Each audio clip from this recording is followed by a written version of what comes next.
অন্তর্বর্তীকালীন সরকারের ১.৫ বছরের একটা অস্থির সময় ছিল, যমুনার অভ্যন্তরে আর যমুনার কিনারে মিলিয়ে আপনি জানেন।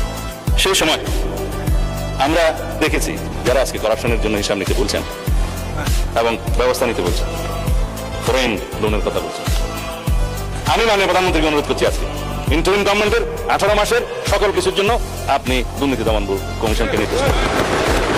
করাপশন কোথায় হয়েছে, কিভাবে হয়েছে, কারা করেছে, সবকিছু ফাইন্ড আউট হোক। কারণ ভিত্তি হচ্ছে টিআইবি গত কয়েকদিন আগে একটা রিপোর্ট দিয়েছে, আপনারা পত্রিকা শুনেছেন। সর্বোচ্চ দুর্নীতি হয়েছে ইন্টারিম গভর্নমেন্টের সময়ে, সেই দুর্নীতির করতে আমি বলছিলাম পত্রিকাটা এখন আমার কাছে নেই, সবাই নিশ্চয়ই দেখেছে, তো তারা তো একদম শুনতে পারে না। এখন এটা তাহলে পড়ি না। এই একটা অস্থির সময় পার পেয়ে নির্বাচন আদায় করতে পেরেছে মানুষ। স্পিকার, এখন আমার বন্ধু মানে এমপি নাহিদ সাহেব বললেন আমি নাকি এখানে একটা সরল স্বীকারোক্তি করেছি যে অনেক কিছু আপোষ করে আমরা জুলাই সনদে সই করেছি।